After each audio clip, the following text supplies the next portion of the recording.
અને હવે વાત કરીશું સ્થાનિક સ્વરાજના જંગમાં કોની સત્તા।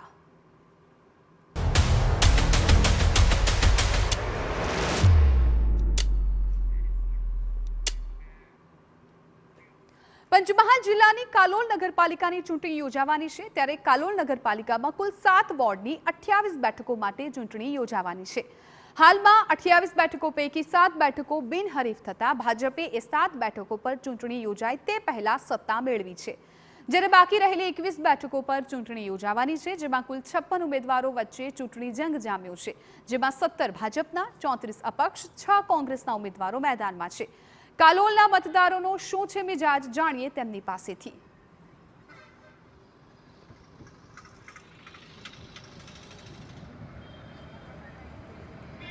સ્થાનિક સ્વરાજ્યની ચૂંટણીઓની જાહેરાત થયા બાદ પંચમહાલ જિલ્લાના કાલોલ નગરપાલિકાની પણ ચૂંટણી યોજાવાની છે, ત્યારે આપણી સાથે કાલોલ જે નગરપાલિકા વિસ્તારના જે ભાજપ અને કોંગ્રેસના જે લોકો છે તે આપણી સાથે છે અને તેઓ સાથે ચર્ચા કરીશું કે આ જે ચૂંટણી છે તે કયા મુદ્દાઓ પર લડાશે।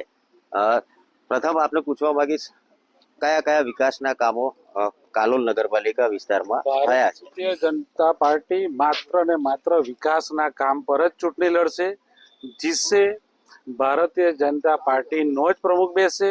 હવે રહી વાત વિકાસની, કાલોલમાં છેલ્લા 20 વર્ષથી ભારતીય જનતા પાર્ટીનું રાજ હોય, દરેક કાર્યમાં જેમ કે આજે તળાવનું બ્યુટિફિકેશન ચાલુ છે, સ્મશાન જે 60-70 વર્ષ જૂનું હતું એનું રિનોવેશનનું કામ ચાલુ છે, રોડનું કામ ચાલે છે, પાણીની ટાંકી છેલ્લા 3-4 વર્ષમાં 3 નવી ટાંકી ઊભી કરેલ છે। હાલ ઘરે ઘરે નલ સે જલ યોજના અંતર્ગત ફિલ્ટર પાણીની પાઇપલાઇનનું કામ પૂરજોશમાં ચાલુ છે। ચોક્કસથી વિકાસના કાર્યો કરવામાં આવ્યા હોવાનો દાવો છે, શું કહેશો? કયા વિકાસના કાર્યો બાકી છે અને દાવા કેટલા? કાલોલનું આરોગ્ય ધામ કહેવાય, જે સરકારી દવાખાનું આરોગ્યના ધામમાં આજે પણ કચરાના ઢગલા પડેલા છે। સરકારનો કાર્યક્રમ ગયો સાહેબ 2 મહિનાનો સ્વચ્છતા અંતર્ગતનો, બરાબર છે, તો પણ એ ઢગલા આજે વાણીમાં પડેલા છે। બીજી વાત રહી કે આ જે રસ્તા છે ત્યાં જ રસ્તા ખરાબ છે, એ બી રસ્તા ખરાબ છે, એટલે રસ્તાની વાત કરે છે ખોટી છે, રસ્તા બધા ખરાબ જ છે સાહેબ। અને મોટી વાત કરીએ તો સ્મશાનની વાત જે મારા મિત્રએ કરી સાહેબ, તો સ્મશાનમાં 700 ઝાડમાં અમે સ્ટે લાયા હતા સાહેબ, તો એ ઝાડ બધા પડી ગયા સાહેબ, પડી ગયા કે પડી ગયા, અને એની પાછળ આખું જે 2 ફાર્મ સાહેબ જે ખનીજ બધું હતું, ખાંડ ને ખનીજ, એ બધું કઈ ગયું ભગવાન જાણે। કયા મુદ્દા શહેરી વિસ્તારની અંદર હજુ બાકી છે? આજે સાહેબ ગટર પાણીના રસ્તા બાકી છે સાહેબ, અને લાઇટના પણ પ્રશ્નો ઘણી જગ્યાએ છે।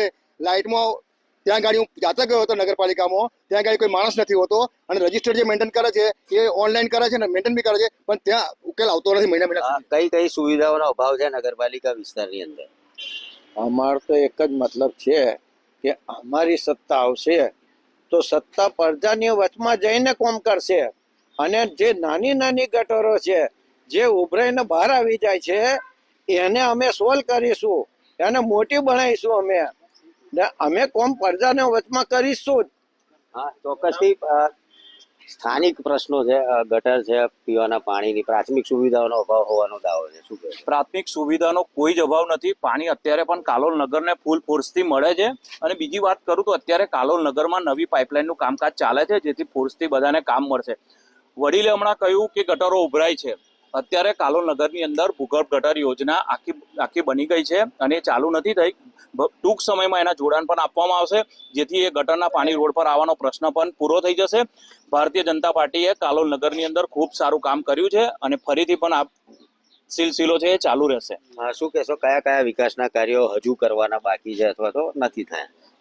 ભારતીય જનતા પાર્ટીના વિકાસના કામો અમારા લઘુમતી સમાજની અંદર દરેક મોદી સાહેબે યોજનાઓ આપી છે, આવા જેવા ઘર છે, પછી જે ઉજ્જવલા યોજના છે, ઘણી અનાજની એ છે, પણ ઘણી એવી યોજનાઓ મોદી સાહેબે આપતા રહે છે અને આપે છે।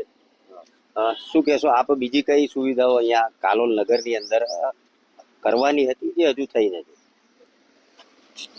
કાલોલમાં તો સૌપ્રથમ જે આરોગ્યનો વિષય છે, આપણા નરેન્દ્રભાઈ મોદી સાહેબ વડાપ્રધાને સૌથી મોટું જે હથિયાર છે કે જે જીવન માટે બ્રહ્માસ્ત્ર આપ્યું છે, એમ કે તમે આજે ડાયાલિસિસ કરાવવા જાઓ, તમને હૃદય રોગનો હુમલો થયો, કેન્સર જેવી મોટી ગંભીર બીમારી આવે છે, ત્યારે સરકાર તમારી